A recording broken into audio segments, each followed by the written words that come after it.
আমার ছেলে যখন কোনো সবজি খেতে চায় না, তখন সেই সবজিটা আমি এইরকম ভাবে চিকেনের মধ্যে দিয়ে রান্না করতে চাই, কেননা চিকেন খেতে খুব ভালোবাসে। আর চিকেনের মধ্যে এইভাবে যদি সবজি দিয়ে করে দিই না, ও অনায়াসে খেয়ে নেয়। দেখো, আজ পালং শাক একদম খেতে চাইছিল না দুদিন ধরে, আজ পালং শাক দিয়ে আমি চিকেনটা তৈরি করে দিলাম। চলো কেমন ভাবে তৈরি করলাম আজকে আমি তোমাদের সঙ্গে শেয়ার করবো। চলো আমার রান্নাঘর। Good afternoon. আজকে করব ছেলের জন্য চিকেন।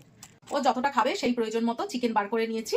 আর এই পাশে আছে কিছুটা পেঁয়াজ, রসুন, আদা, জিরে আর গোটা গরম মশলা। আর এই পাশে পালং শাক, আর এই পাশে দই।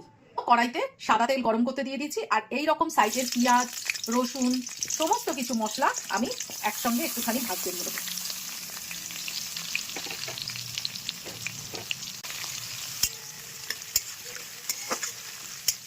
এর মধ্যেই দিয়ে দেবো কিছু শুকনো লঙ্কা।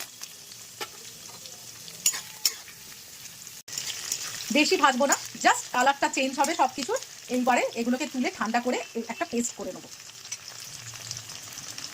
এইবারে এই তেলের মধ্যেই আমি চিকেনগুলোকে ভেজে নেবো।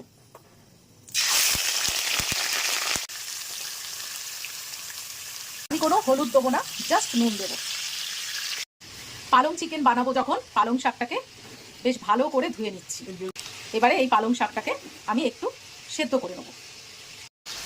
মাংসটা আমার সুন্দর করে ভাজা হয়ে গেছে। এইবারে আমি পেস্টটা দিয়ে দেবো। আর এই পেস্টের সঙ্গে আমি একেবারে দইটাকেও পেস্ট করে নিয়েছি।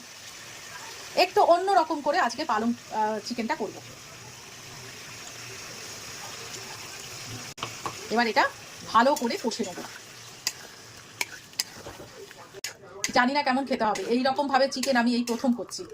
পালং চিকেন আমি করেছি, কিন্তু অন্য রকম ভাবে করেছি। এইরকম ভাবে এই প্রথম করছি। দেখি, ভালো নিশ্চয়ই হবে। দই দিয়েছি যখন, ব্যালেন্সের জন্য একটু চিনি দিয়ে বই।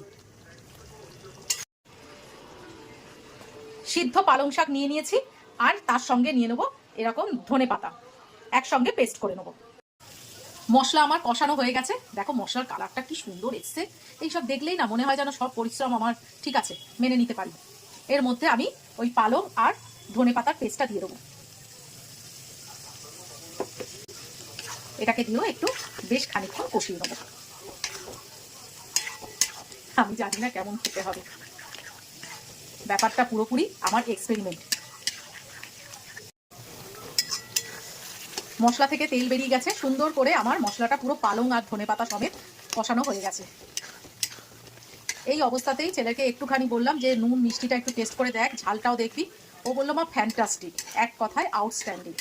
তাহলে আর কিছু বলার নেই, যার জন্য করেছি সেই যদি একদম টেনে টেন দিয়ে দেয়, আর কিছু কারোর কাছে যাচাই করার দরকার নেই।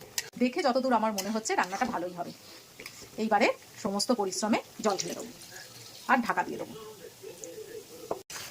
এই রান্নাটা না একদম মাখা মাখা হবে। মাখা মাখা বলতে কষা কষা হবে। এই ঝোল ফোল একদম ভালো লাগবে না এটা। আর একটু কষবো, তারপরে নামাবো।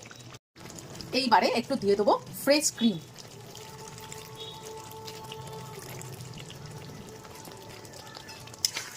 ও কি দারুণ হয়েছে। ফ্রেশ ক্রিমটা দেওয়ার চেষ্টা করবে, অপূর্ব লাগবে। তো কেমন লাগলো আমার এক্সপেরিমেন্ট অবশ্যই জানিও। গ্যাস আমি অলরেডি অফ করে দিয়েছি। যা ফুটফুট করছে ওটা ওই গরম গ্যাসের ওভেনের জন্যই। আজকের মতো বিদায় নিলাম। কালকে আবার একটা নতুন রেসিপি নিয়ে তোমাদের সামনে হাজির হব। তো টাটা। কি দারুণ দেখতে হয়েছে।